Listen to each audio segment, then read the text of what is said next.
আল্লাহর নবীর সাহাবী হযরত আবু বকর সিদ্দিক রাদিয়াল্লাহু তাআলা আনহু, আবু বকর সিদ্দিক রাদিয়াল্লাহু তাআলা আনহু কোরআনকে কত মহব্বত করতেন, ভালোবাসতেন। যেই আবু বকর সিদ্দিক রাদিয়াল্লাহু তাআলা আনহু কোরআনকে এত মহব্বত করেছেন, ভালোবেসেছেন, নবীকে এত মহব্বত করেছেন, ভালোবেসেছেন, আল্লাহকে এত মহব্বত করেছেন, ভালোবেসেছেন, আবু বকর সিদ্দিক রাদিয়াল্লাহু তাআলা আনহু কাপড়ের ব্যবসা করতেন। ইসলামের জন্য, কোরআনের জন্য,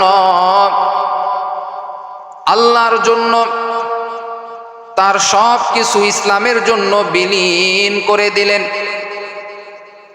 একেবারে আবু বকরের হাত দুইটা খালি, আবু বকরের কোনো সম্পদ নাই, সব সম্পদ ইসলামের জন্য দান করে দিলেন। কে সেই আবু বকর সিদ্দিক রাদিয়াল্লাহু তাআলা আনহু? যে আবু বকর সিদ্দিক রাদিয়াল্লাহু তাআলা আনহু মায়ার নবীর হিজরতের সাথী।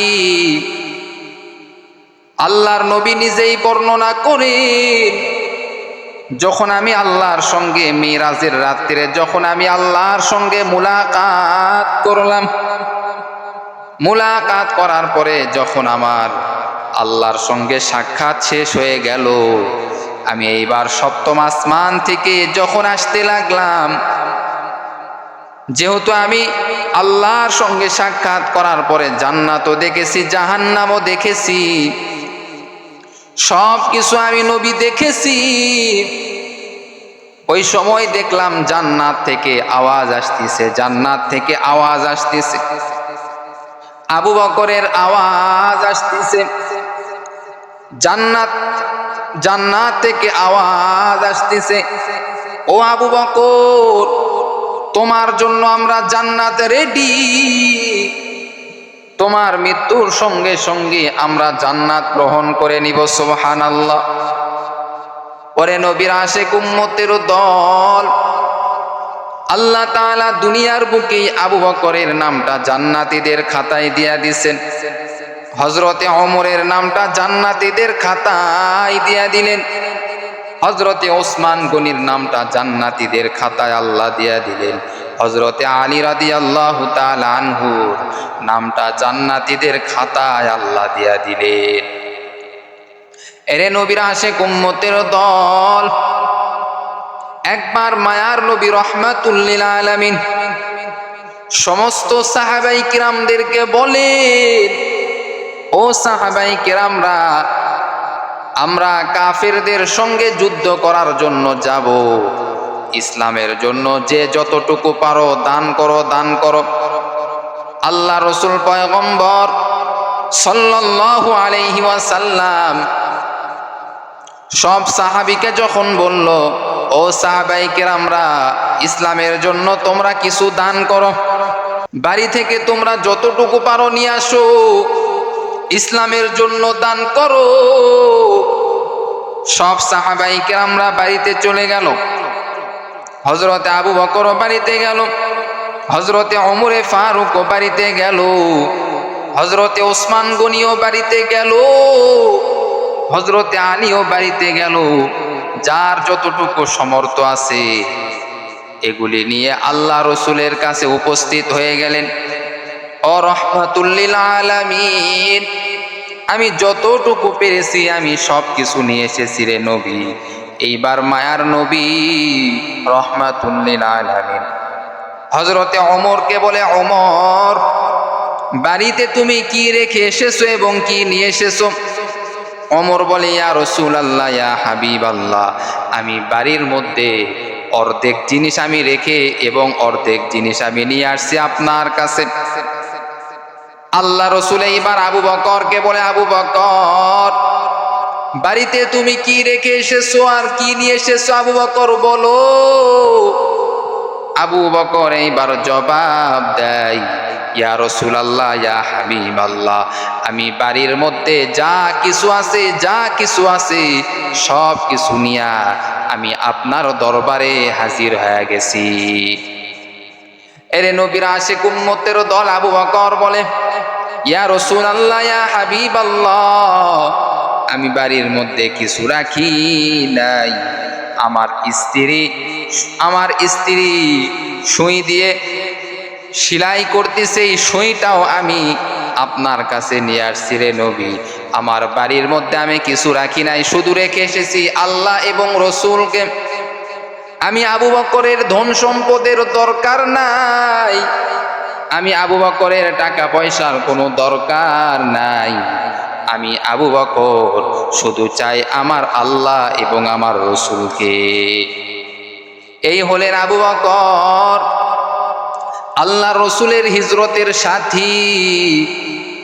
যেদিন থেকে মায়ার নবী রহমাতুল লিল আলামিন আবু বকরকে বলেছেন, ও আবু বকর, একদিন তোমাকে আমার সঙ্গে হিজরত করতে হবে রে আবু বকর, একদিন রাতের বেলা আমার সঙ্গে তোমার হিজরত করতে হবে।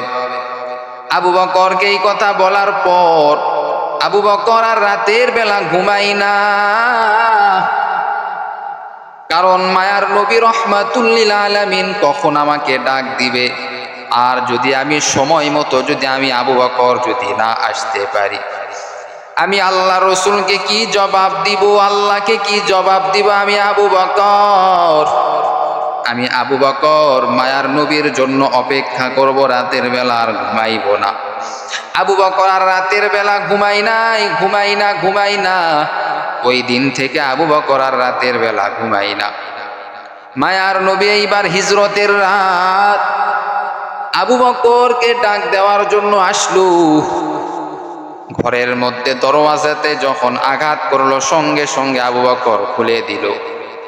নবীজি বললেন, ও আবু বকর, তোমাকে আঘাত করা মাত্র, ঘরের দরওয়াজায় আঘাত করা মাত্র খুলে দিলা কিভাবে, তুমি পারলা? আবু বকর বলো।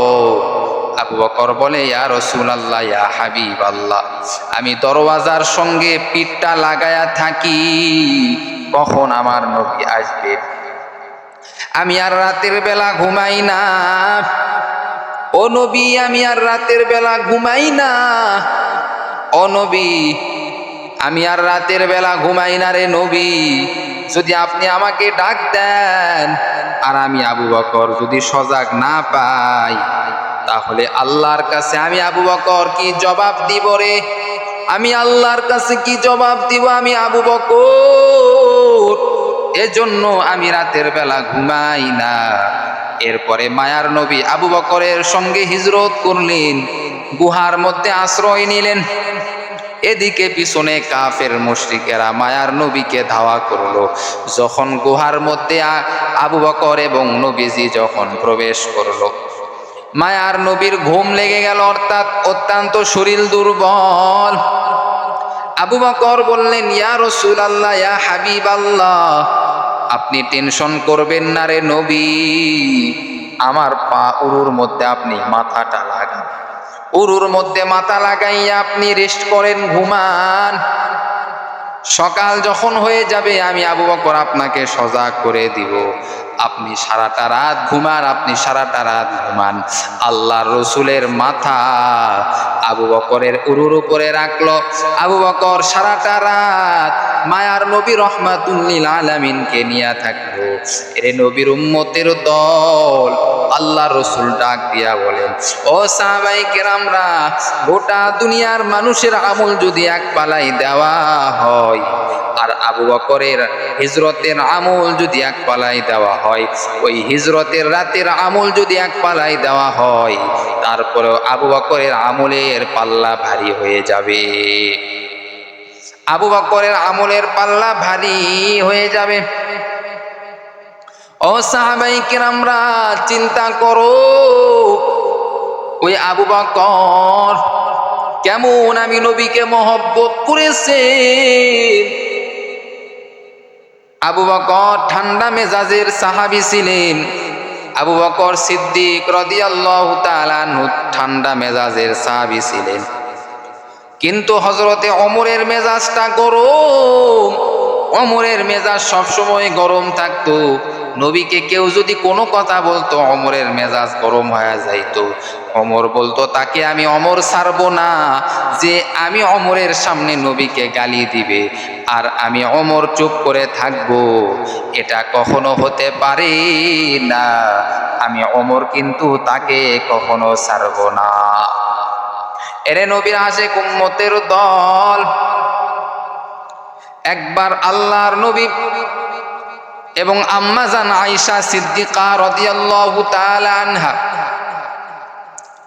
আম্মা জান আয়েশা সিদ্দিকা রাদিয়াল্লাহু তাআলা আনহা আবু বকরের মেয়ে ছিলেন। নবীজি এবং আম্মা জান আয়েশা সিদ্দিকা রাদিয়াল্লাহু তাআলা আনহা রাতের বেলা শুয়ে আছেন, আকাশের মধ্যে অনেক তারকারাজি দেখা যাইতেছে। নবীজি বললেন, ও আয়েশা, দেখো আকাশের মধ্যে কত তারকা দেখা যাইতেছে। ও আয়েশা, তুমি কি জানো এই আকাশের মধ্যে যতগুলি তারকা রয়েছে এই তারকার থেকেও হযরতে ওমরের আমল বেশি, হযরতে ওমরের আমল বেশি। হযরতে আয়েশা সিদ্দিকা রাদিয়াল্লাহু তাআলা আনহা বলেন, ইয়া রাসূলুল্লাহ, ইয়া হাবিবাল্লাহ, আমি মনে করেছি আপনি আমার বাবা আবু বকরের নাম বলবেন, কিন্তু আপনি তো আমার বাবার নাম বলিয়া ওমরের নাম বললেন, নাম বাদ দিয়া ওমরের নাম বললেন, কারণ কি? মায়ার নবী রাহমাতুল লিল আলামিন আয়েশাকে বলেন, ও আয়েশা, ওমরের কথা আমি বলেছি, কিন্তু তোমার বাবার কথা আমি বলি নাই। ও আয়েশা, তোমার বাবা এত বেশি আমল করে, তোমার বাবা আবু বকর এত বেশি আমল করে রে আয়েশা, তোমার বাবার আমল কখনো গুণে শেষ করা যাবে না, তোমার বাবার আমল কখনো গুণে শেষ করা যাবে না রে আয়েশা। ও আয়েশা, আবু বকর আমাকে এত মহব্বত করেছেন, ভালোবেসেছেন, যখন আমি ইসলামের দাওয়াত দিয়েছি, কালেমার যখন আমি দাওয়াত দিয়েছি, আমি নবী আবু বকরকে যখন আমি কালেমার দাওয়াত দিয়েছি, আবু বকর বলতেছেন, আপনি যেহেতু নবী হিসাবে দাবি করতেছেন, আল্লাহর পক্ষ থেকে আপনার উপর ওহী চলে আসে, অতএব আমি আবু বকর আর এক সেকেন্ডও দেরি করব না, আমি আবু বকরও কালেমা পড়িয়া মুসলমান হয়ে গেলাম এবং আপনাকে আমি আবু বকর সত্য নবী হিসাবে মেনে নিলাম। ও আয়েশা, ওই আবু বকর আমাকে কখনো ছাড়ি নাই। ওরে নবীর উম্মতের দল, তোমার মনটা কি চাই না আবু বকরের মতো ইমানদার হয়ে কবরে যাবে, ওমরের মতো ইমানদার হয়ে কবরে যাবে, ওসমানের মতো ইমানদার হয়ে কবরে যাবে, আলীর মতো ইমানদার হয়ে কবরে যাবে? মনটা কি চাই না রে যুবক? তোমার মনটা কি চাই না জান্নাতুল ফেরদাউসে যেতে? জান্নাতুল ফেরদাউস সব থেকে বড় জান্নাত। জান্নাতুল ফেরদাউস আল্লাহ তাআলা যে কাউকে দিবে না, যারা নেক আমল করবে, বেশি বেশি নেক আমল করবে, আল্লাহ তাদেরকে জান্নাতুল ফেরদাউস আল্লাহ দান করবে। বিশেষ যারা নেক আমল বেশি বেশি করবে, যেমন বড় বড় সাহাবী, এই সমস্ত সাহাবীদেরকে আল্লাহ তাআলা জান্নাতুল ফেরদাউস দান করবে। সুবহানাল্লাহ। বিশেষ আল্লাহ তাআলা বিশেষ বান্দাদেরকে, যারা নেক আমল বেশি বেশি করবে, দুনিয়াতে গুনার ধারের কাছেও যাইতে চাইবে না, গুনাহ যদি হঠাৎ করে হয়েও যায় তওবা করতে দেরি করে না, ওই সমস্ত ব্যক্তিদেরকে আল্লাহ পাক রব্বুল আলামিন জান্নাতুল ফেরদাউস দান করবে। সুবহানাল্লাহ। আবু বকর ছিলেন ঠান্ডা মেজাজের মানুষ। আবু বকর রাস্তা দিয়া যাইতেছেন, একজন কাফের আবু বকরকে গালি দিল। কাফের বলল, আবু বকর হলো ফকির, আবু বকর একজন ফকির। আবু বকর ওই কাফের সঙ্গে কোনো খারাপ ব্যবহার করলো না, কোনো প্রতিবাদ করলো না আবু বকর। পরের দিন আবার ওই রাস্তা দিয়ে আবু বকর যাইতেছেন, ওই কাফের আবার বলতেছে আবু বকর একজন ফকির। আবু বকর কোনো প্রতিবাদ করলো না। এরকম ভাবে বারবার প্রতিদিন আবু বকরকে কষ্ট দেয়, ওই কাফের কষ্ট দেয়, আবু বকর কোনো প্রতিবাদ করে না। একদিন হঠাৎ করে ওই কাফের বলে উঠলো, আবু বকর সিদ্দিক রাদিয়াল্লাহু তাআলা আনহু রাস্তা দিয়া যাইতেছেন, ওই কাফের বলে উঠলো, শুধু আবু বকর ফকির এমন নয়, আবু বকরের আল্লাহও ফকির, নাউজুবিল্লাহ। শুধু আবু বকর ফকির নয়, আবু বকরের আল্লাহও ফকির। এই কথা শোনার সঙ্গে সঙ্গে আবু বকরের মেজাজটা গরম হয়ে গেল। আবু বকর এইবার দৌড়ায় গিয়া ওই কাফেরকে এমন ভাবে একটা চর লাগায় দিল। চর লাগানোর পর ওই কাফের মুখের মধ্যে, গালের মধ্যে দাগ উঠে গেল। কাফের এইবার মাথাটা গরম, নবীজির কাছে চলে গেল, বলল, মুহাম্মদ তুমি তো ইনসাফের বিচার করো, ইনসাফ অনুযায়ী বিচার করো, তাহলে আজকে আবু বকরের বিচারটা করে দাও। বলে, কি দোষ করেছে আবু বকর? আমাকে এমন ভাবে আঘাত করেছে, চর দিয়েছে, আমার গালেতে দাগ উঠে গেছে, ওই আবু বকরের বিচার করো। মায়ার নবী বিশ্বাস করতে পারলো না, আবু বকর তেমন সাহাবী নয়, তোমাকে মনে হয় ওমর আঘাত করেছে, ওমর আঘাত করেছে। বলে, না, ওমর আঘাত করে নাই। সঙ্গে সঙ্গে এইবার দুইজন সাহাবীকে বলল, সাহাবীরা যাও আবু বকরকে নিয়ে আসো। আবু বকরকে নবীজির কাছে নিয়ে আসা হলো। নবীজি বললেন, ও আবু বকর, তুমি কি তাকে থাপ্পড় দিয়েছো? বলে, হ্যাঁ দিয়েছি। আবু বকরকে নবীজি বললেন, আবু বকর, কেন তুমি তাকে থাপ্পড় দিয়েছো? বলে, ইয়া রাসূলুল্লাহ, ইয়া হাবিবাল্লাহ, আমার রাগ আমি কন্ট্রোল করতে পারি নাই। যতদিন সে আমাকে গালিগালাজ করেছে আমি কিচ্ছু তাকে বলি নাই, আমাকে ফকির বলে গালিগালাজ করেছে আমি কিচ্ছু বলি নাই, কিন্তু যখন আল্লাহ এবং আমাকে ফকির বলেছে, আল্লাহকেও ফকির বলেছে, তখন আমি আর রাগ কন্ট্রোল করতে পারি নাই, তাকে থাপ্পড় লাগায় দিয়েছি। এবার ওই কাফেরকে বলল, কথা কি ঠিক, সত্য কথা বলেছে আবু বকর? বলে, না, মিথ্যা কথা বলেছে। আবু বকরের তো আর সাক্ষী নাই, আবু বকরের তো আর সাক্ষী নাই। কিন্তু কাফের গালের মধ্যে থাপ্পড়ের দাগ দেখা যাচ্ছে, আবু বকরের হাতের দাগ দেখা যাচ্ছে। এবার আল্লাহ রসুল পয়গম্বর সাল্লাল্লাহু আলাইহি ওয়াসাল্লাম আবু বকরের ওপর মনটা খারাপ করলেন। মনটা খারাপ করে আবু বকরকে বললেন, আবু বকর, তুমি যদি তার বিরুদ্ধে প্রমাণ যদি না দিতে পারো, তাহলে সেও তোমাকে আজকে আঘাত করবে, থাপ্পড় দিবে। কাফের বড় খুশি, আজকে আমি আবু বকরকে অপমান করব। কিন্তু আল্লাহ তো সম্মান দেওয়ার মালিক, ওয়াতুইজ্জু মান তাশা ওয়া তুযিল্লু মান তাশা বিয়াদিকাল খায়র ইন্নাকা আলা কুল্লি শাইইন কাদির। এইবার কাফের থাপ্পড় দেওয়ার জন্য রেডি হয়ে গেছে। আল্লাহ তাআলা সঙ্গে সঙ্গে নবীকে জানা দিলেন, ও নবী, আবু বকর যেই কথা বলেছে সত্য কথা বলেছে, আবু বকর কোনো মিথ্যা কথা বলে নাই। ওই কাফের আমাকেও ফকির বলেছে, আবু বকরকেও ফকির বলেছে। যখন আমাকে ফকির বলেছে, আবু বকর রাগ আর কন্ট্রোল করতে পারে নাই। তখন আবু বকরের মেজাজটা গরম হয়ে গেছে, তাকে থাপ্পড় দিয়েছে।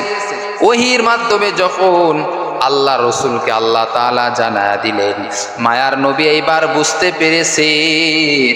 মায়ার নবী এইবার ওই কাফেরকে বলে, কাফির, তুমি যেই কথা বলেছো মিথ্যা কথা তুমি বলেছো। মিথ্যা কথা তুমি বলেছো। আবু বকর তোমাকে এমনি এমনি আঘাত করে নাই, বরং তুমি আবু বকর এবং আল্লাহকে গালি দিয়েছো। আবু বকর এরপরে তোমার প্রতিবাদ করেছে। তুমি যদি আবু বকরকে শুধু গালি দিতা, আবু বকর তোমাকে কিচ্ছুই বলতো না, কিন্তু তুমি যখন আল্লাহকেও ফকির বলেছো, আবু বকরকেও ফকির বলেছো, আবু বকর রাগ আর কন্ট্রোল করতে পারে নাই, এজন্য তোমার উপর আঘাত করেছে। সুবহানাল্লাহ। আল্লাহ আমাদের সকলকে আবু বকর, ওমর, উসমান, আলীর মতো জীবন যাপন করে কবরে যাওয়ার তৌফিক সকলকেই দান করুক। সকলেই বলি আমিন।